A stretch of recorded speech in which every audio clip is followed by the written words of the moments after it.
आज जब Dorothy ED ने सेती प्रथम के मंदिर में अपना कदम रखा तो वक्त खुद हैरान था। उसने पिछली बार डोरोथी को जब इस मंदिर में देखा था तब से लेकर अब तक हजारों साल का लंबा वक्त बीत चुका था। इस दौरान नील नदी में जाने कितना पानी बह गया था, मिस्र की रेगिस्तानी जमीन से जाने कितनी रेत उड़ गई थी, जाने कितने साम्राज्य बने और बिगड़े, जाने कितने नामवर बेनिसा हो गए थे। लेकिन ये नील नदी आज भी वही है, मिस्र की वो मिट्टी आज भी वैसी ही है और ये सेती प्रथम का मंदिर भी वहीं पर है। एक जमाने में सेती प्रथम के इस मंदिर का वैभव हुआ करता था। इसके चारों तरफ हरे भरे बगीचे थे। लोग शानदार कपड़े पहने इसके गलियारों में टहला करते थे। पुजारी ने प्रार्थनाएं किया करती थी। फराहो भी इस मंदिर में अपना वक्त बिताया करते थे। लेकिन आज ये मंदिर वीरान था। सदियों पहले इसका वैभव जा चुका था। कभी यहाँ पर बगीचे हुआ करते थे, आज इस बात पर यकीन करना भी मुश्किल था। जाने कब से इसके गलियारों में टहलने वाले लोग और इसके कमरों में प्रार्थनाएं करने वाली पुजारिनी गायब हो चुकी थी। इतिहास का भूत अपने अंदर संभाले ये मंदिर आज एक खंडहर बन चुका था। लेकिन हजारों सालों के बाद फिर से ओम सेती आज इस मंदिर में फिर से उसी जगह पर बैठी हुई थी जहां वो अपने उस जन्म में बैठा करती थी, तब जब वो इस मंदिर की एक पुजारिन हुआ करती थी। नमस्कार, मेरा नाम है समित चौधरी और स्वागत है आपका द सीक्रेट फाइल्स के इस एपिसोड में। आज की हमारी कहानी है डोरोथी ईडी के पुनर्जन्म की कहानी। साल 1904 में र्यूबन अर्नेस्ट ईडी अपनी पत्नी कैरोलाइन मैरी ईडी के साथ लंदन में रहा करते थे। र्यूबन टेलरिंग का काम करते थे और अपने काम में काफी ज्यादा माहिर थे। फिर इनके घर एक बच्ची का जन्म होता है जिसका नाम डोरोथी रखा जाता है। बच्ची बहुत ही ज्यादा प्यारी थी, माँ बाप को इससे बहुत ज्यादा प्यार। तो जब डोरोथी ईडी पैदा हुई तभी र्यूबन और कैरोलाइन ने सोच लिया था कि इसी एक बच्ची को रखना है, इसके अलावा और बच्चे इनको नहीं चाहिए। डोरोथी बड़ी होने लगी, लेकिन जब ये 3 साल की हुई तो एक दिन खेलते हुए घर के जीने से नीचे गिर गई। काफी ज्यादा चोट आई थी। डॉक्टर को बुलाया गया। डॉक्टर जल्दी से आ भी गया था। तो डॉक्टर जो कर सकता था उसने किया, लेकिन खून काफी ज्यादा बह गया था और अचानक डोरोथी ने सांस लेना बंद कर दिया। र्यूबन और कैरोलाइन पर दुख का पहाड़ टूट पड़ा था। घर में मातम हो गया। डॉक्टर डेथ सर्टिफिकेट बनवाने के लिए चला गया और 1 घंटे बाद जब वो डेथ सर्टिफिकेट लेकर वापस लौटा तो उसका सामना एक चमत्कार से हुआ। डोरोथी ईडी जिंदा थी। वो अपने माता पिता के बीच में बिस्तर पर बैठी थी और बात कर रही थी। डॉक्टर ने चेक किया, सब कुछ ठीक था। अब डोरोथी बात तो कर रही थी, लेकिन इसके बातचीत का लहजा काफी ज्यादा बदल गया था। ये बोल तो अंग्रेजी ही रही थी, लेकिन ऐसा लग रहा था जैसे कोई दूसरी मातृभाषा बोलने वाली लड़की अंग्रेजी में बात कर रही हो। तो बाद में इसके बारे में डॉक्टरों ने बताया कि डोरोथी ने फॉरेन एक्सेंट सिंड्रोम डेवलप कर लिया है और इसके बातचीत के लहजे में जो ये इतना ज्यादा बदलाव आ गया है, ये इसी सिंड्रोम का नतीजा है। लेकिन ये अचानक कैसे हो गया था, इसका जवाब डॉक्टरों के पास नहीं था। खैर, जवाब तो मिलने वाला था। फिर आने वाले दिनों में डोरोथी ईडी ने अपने घर जाने की बातें शुरू कर दी। ये अपने माँ बाप से कहती कि इसको अपने घर जाना है, इसको अपने घर लेकर जाया जाए। तो इसके माता पिता इसको समझाते कि यही तो तुम्हारा घर है, तुम तो अपने घर पर ही हो। लेकिन डोरोथी नहीं मानती। जब इससे पूछा जाता कि अगर ये तुम्हारा घर नहीं है तो जिस घर तुम जाना चाहती हो वो तुम्हारा घर कहाँ पर है, तो डोरोथी ईडी को ये पता नहीं था। फिर इसके बाद डोरोथी ईडी को सपने आने लगे। ये अपनी माँ से बताती कि एक बड़े खंभों वाली इमारत है जिसके चारों तरफ बगीचे हैं। ये अपने आप को वहीं पर देखती है और ये खंभों वाली इमारत ही डोरोथी का घर है। जब इससे पूछा जाता कि आखिर ये खंभों वाली इमारत कहाँ पर है, किस जगह पर मौजूद है, तो डोरोथी को यह भी नहीं पता था। खैर, जिंदगी आगे बढ़ती रही और डोरोथी ने संडे स्कूल जाना शुरू कर दिया। लेकिन स्कूल जाने के शुरुआती दिनों में ही डोरोथी ने वहां पर एक समस्या पैदा कर दी थी। अब ये जो संडे स्कूल होते हैं धार्मिक किस्म के स्कूल होते हैं और चर्च के द्वारा चलाए जाते हैं। लेकिन डोरोथी ने स्कूल की टीचर से बहस कर डाली कि ये जो क्रिश्चियन धर्म है ये एक प्राचीन इजिप्शियन धर्म जिसका नाम हीथन था उससे पैदा हुआ है। तो टीचर को ये बात सख्त नागवार गुजरी और डोरोथी को स्कूल से निकाल दिया गया। इसके बाद डोरोथी को एक गर्ल स्कूल भेजा गया, लेकिन वहां से भी डोरोथी को निकाल दिया गया क्योंकि डोरोथी ने एक कविता गाने से मना कर दिया था जिसमें भगवान से काले मिस्रवासियों को दंड देने के लिए कहा गया था। ये एक क्रिश्चियन कविता थी।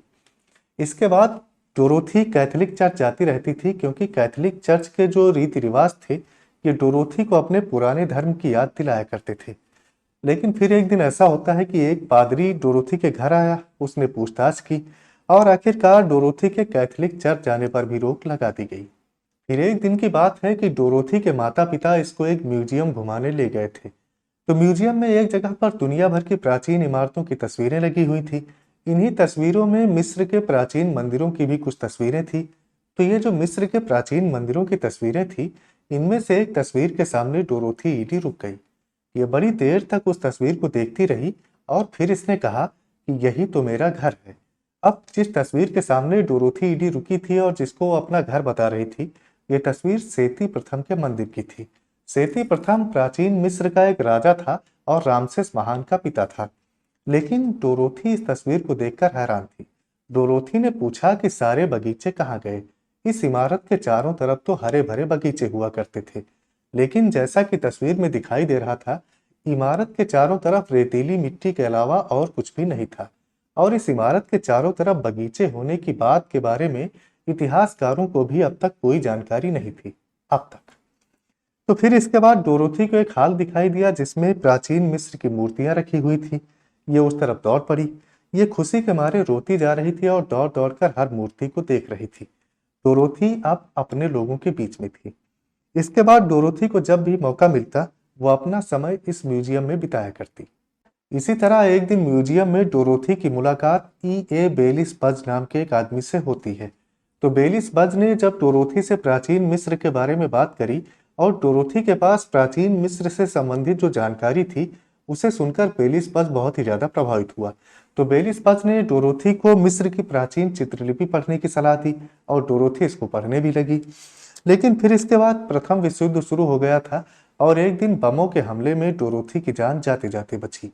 तो फिर ये अपनी दादी के पास रहने के लिए चली गई और वहीं एक लाइब्रेरी थी जिसमें ये प्राचीन चित्रलिपि का अध्ययन करती रही। इस बीच डोरोथी को सपने लगातार आ रहे थे। कुछ सपने सामान्य होते थे लेकिन कुछ सपने डरावने होते थे। जब डोरोथी 16 साल की हो गई तो ब्रिटेन में जो पुरातात्विक साइट्स मौजूद थी, वहां पर ये जाने लगी। इसी के साथ साथ मिस्र के जो प्राचीन एंटीक सामान होते थे, वो भी जब डोरोथी को दिखाई देते तो जो सामान ये खरीद पाती उनको ये खरीद लेती। इन सबके साथ डोरोथी एक आर्ट स्कूल में पार्ट टाइम पढ़ाई भी कर रही थी और इस आर्ट स्कूल में प्राचीन मिस्र के बारे में जो नाटक हुआ करते थे, उनमें बड़े शौक से हिस्सा लिया करती थी। जब डोरोथी 27 साल की हुई तो इसने एक इजिप्शियन पब्लिक रिलेशन मैगजीन में काम करना शुरू किया। इस मैगजीन में डोरोथी मिस्र की आज़ादी के बारे में लेख लिखा करती थी और कार्टून बनाया करती थी। यहीं पर काम करने के दौरान डोरोथी की मुलाकात इमाम अब्दल मीकुइद नाम के एक लड़के से हुई। 1931 में जब इमाम एक टीचर बन गया तो डोरोथी और इमाम ने शादी कर ली और इसके बाद डोरोथी मिस्र में रहने के लिए आ गई। जब ये मिस्र में उतरी तो इसने मिट्टी को चूमा और कहा कि ये अपने घर में रहने के लिए फिर से वापस आ गई है। यहाँ आने के बाद इमाम अब्दल के परिवार वालों ने डोरोथी को बड़े प्यार से लिया और बुलबुल नाम दिया। आगे चलकर डोरोथी को एक बेटा पैदा हुआ जिसका नाम सेती रखा गया।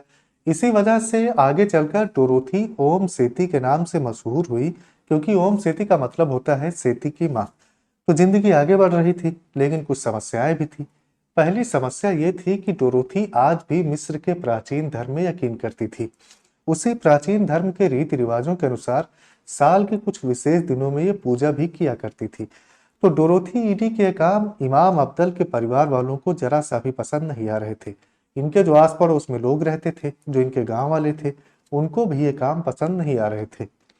लोगों ने कई बार जब डोरोथी को पुराने रीति रिवाज से पूजा करते हुए देखा तो तमाम तरह की बातें होने लगी और लोग ये बातें करने लगे कि ये औरत कोई जादू वगैरह करना जानती है। और डोरोथी का खुद भी ये दावा था कि प्राचीन मिस्र के कुछ पुराने जादू आज भी इसको याद है। और दूसरी समस्या ये थी कि डोरोथी को रात में अजीब और अलग तरह के सपने आना शुरू हो गए थे। हर रात डोरोथी के सपने में होर्रा नाम की एक दैवी आत्मा आती और वो डोरोथी को पिछला जन्म याद दिलाती। हर रात होर्रा डोरोथी को इसके उस जन्म के बारे में थोड़ा थोड़ा करके बताया करता था। लगभग 1 साल तक ये सिलसिला चलता रहा। डोरोथी इन बताई हुई बातों को जागने के बाद लिख लिया करती थी। आखिर में इन पिछले जन्म की बातों से 70 पन्ने भर गए थे और डोरोथी को सब कुछ याद आ गया था। फिर डोरोथी ने अपने पिछले जन्म की कहानी बताई। पिछले जन्म में इसका नाम बेंत्रेसित हुआ करता था। अब डोरोथी अपने जिस बेंत्रेसित वाले जन्म के बारे में बात कर रही थी, ये लगभग 3000 साल पहले की बात थी। प्राचीन मिस्र का समय था और फराहों का शासन चला करता था। तो जब बेंत्रसित का जन्म हुआ तो सेती प्रथम का राज्य चल रहा था। इसकी माँ सब्जी बेचने का काम किया करती थी और इसके पिता सेना में एक सिपाही थे। जब ये 3 साल की हुई बेंत्रसित तो इसकी माँ की मौत हो गई। इसके पिता इसका पालन पोषण करने में सक्षम नहीं थे, इसलिए इसे कोम अल सुल्तान के मंदिर में जाकर रहना पड़ा। वहीं ये बड़ी होने लगी और एक पुजारिन बन गई। जब ये 12 साल की हुई तो मुख्य पुजारिन ने इससे पूछा कि यह बाहरी दुनिया में वापस लौटना चाहती है या एक पुजारिन बनकर यहीं पर रहना चाहती है।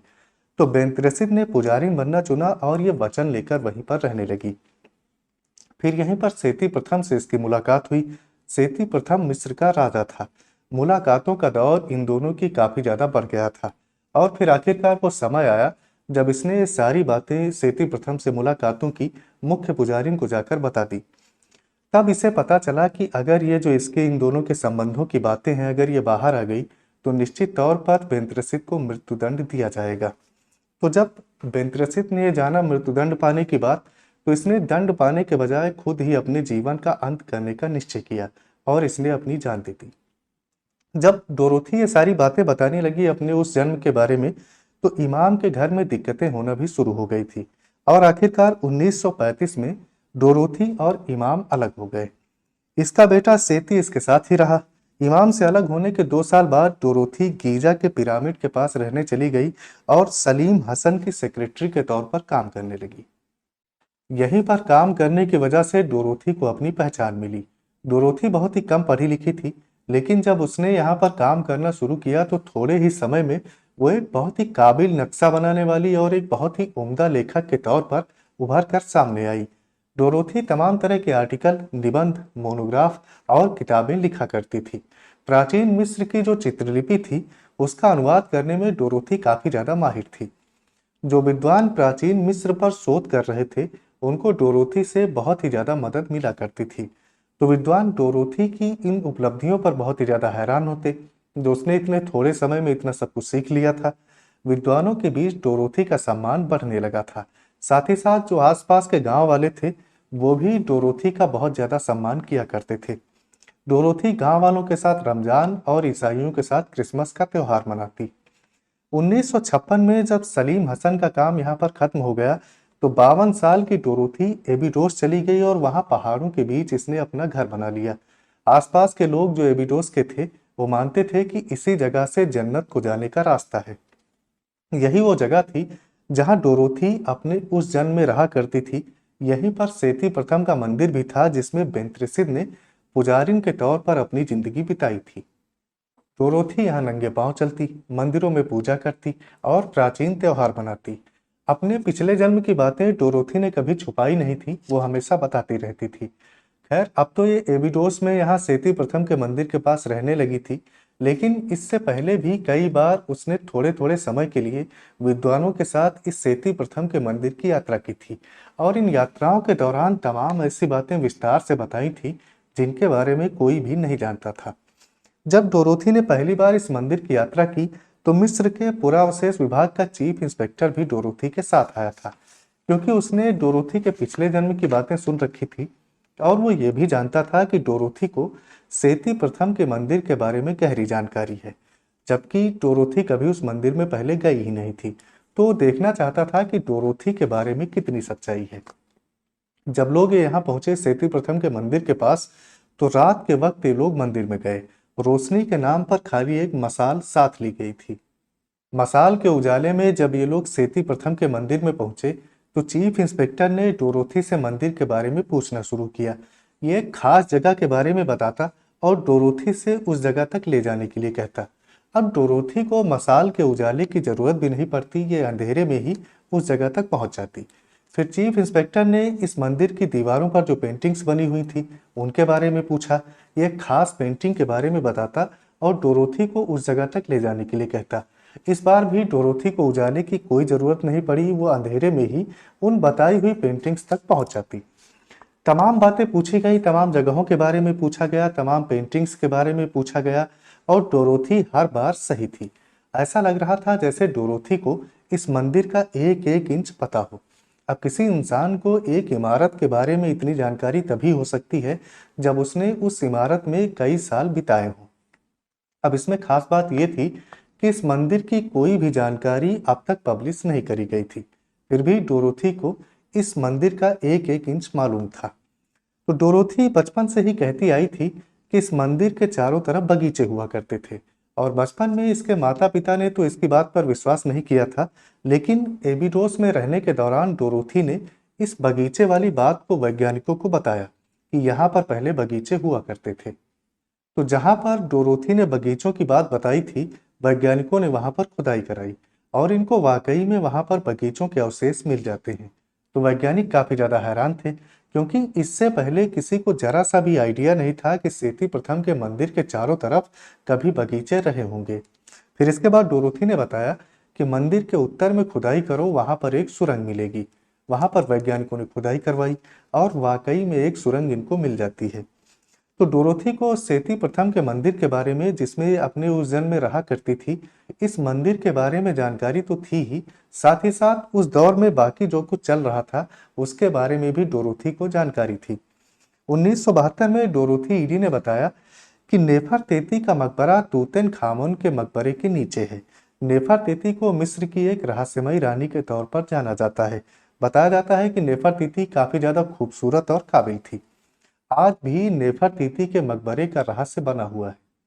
अब ये जो तूतनखामन का मकबरा था, इसे तो 1922 में ही खोज लिया गया था, लेकिन डोरोथी ईडी ने जब 1972 में नेफरतीती के मकबरे के बारे में बताया, तब तक इस तूतनखामन के मकबरे पर 50 साल तक शोध हो चुका था।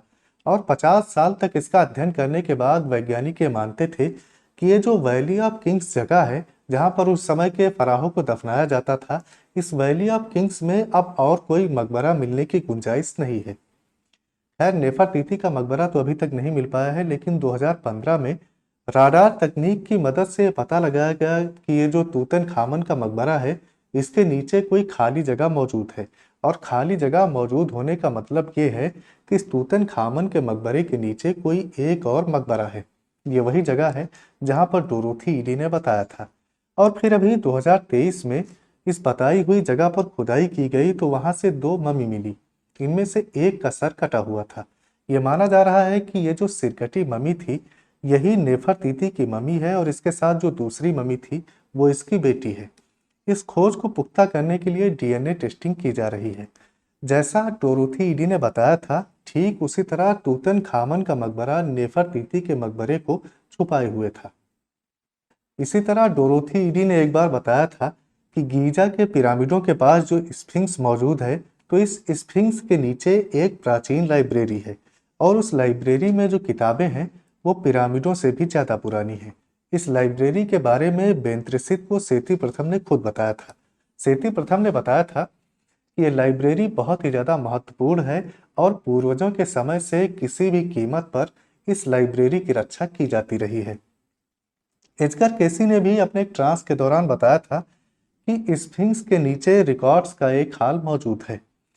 ये बात भी तब तक साबित हुई जब राडार तकनीक की मदद से पता लगाया गया कि डोरोथी ईडी ने जो जगह बताई थी, ठीक उसी जगह पर एक खाली जगह जमीन के नीचे मौजूद है।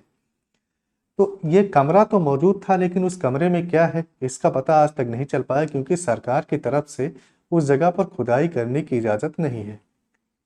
इसके अलावा और भी कई बातें डोरोथी ने प्राचीन मिस्र के बारे में बताई थी। साथ ही साथ ये भी कि उस समय लोग कैसे रहा करते थे, क्या कपड़े पहनते थे, कैसे बाल बांधा करते थे, खाना कैसे होता था। इसके अलावा डोरोथी विस्तार से बताया करती थी कि उस समय के बाकी राजा रानी कैसे थे, नेफरतीती और तूतनखामन का परिवार कैसा था, रामसेस द्वितीय कैसा था, और बाकी आज के समय में उस दौर के जिन लोगों को जाना जाता है वो लोग कैसे थे, तब के रीति रिवाज कैसे थे, कौन सी कहानियां बच्चों को सुनाई जाती थी। ये सारी बातें डोरोथी बताया करती थी। ये जो सेती प्रथम का मंदिर था, इसी मंदिर के एक कमरे में डोरोथी ने अपना ऑफिस बना लिया था, और एक कोबरा आकर डोरोथी के पास रहने लगा था। 1964 में डोरोथी को पुरावशेष विभाग से रिटायर होना था, लेकिन 5 साल और काम करने के लिए कहा गया, क्योंकि डोरोथी इस विभाग की काफी ज्यादा मदद कर रही थी। यहाँ आने वाले लोग डोरोथी के लिए कपड़े, किताबें और खाने पीने की चीजें तोहफे में लेकर आते, और लंबे वक्त तक डोरोथी की बातों को सुनते हुए बैठे रहते। 5 साल बाद यहाँ से रिटायर होने के बाद एक परिवार ने डोरोथी को अपने साथ रहने के लिए कहा, तो डोरोथी उनके साथ रहने लगी। और फिर 21 अप्रैल 1981 को 77 साल की उम्र में डोरोथी का निधन हो गया। डोरोथी ने कहा था कि उन्हें मरने से कोई डर नहीं है, मौत के बाद उनके अच्छे और बुरे कर्मों को तौला जाएगा। ओसाइरिस एक गुस्से भरी नज़र डोरोथी पर डालेंगे क्योंकि इन्होंने कुछ ऐसे काम किए हैं जो इनको नहीं करने चाहिए थे, लेकिन आखिर में सब ठीक निकल जाएगा। तो जब डोरोथी की मौत हुई तो मौत के पहले इन्होंने अपना एक खुद का मकबरा बना लिया था, क्योंकि डोरोथी को लगता था कि जो इनकी धार्मिक मान्यताएं हैं उसकी वजह से यहाँ के कब्रिस्तानों में इनको जगह नहीं दी जाएगी। लेकिन इनकी मौत के बाद जो यहाँ का लोकल हेल्थ डिपार्टमेंट था उसने डोरोथी को इनके बनाए हुए मकबरे में दफनाने की भी इजाज़त नहीं दी और आखिरकार डोरोथी को एक बेनाम कब्र में पूर्व की दिशा में सर करके दफना दिया गया। तो ये थी हमारी आज की कहानी। उम्मीद है आपको पसंद आई हो। फिर मुलाकात होगी आपसे अगले वीडियो में नई कहानी के साथ।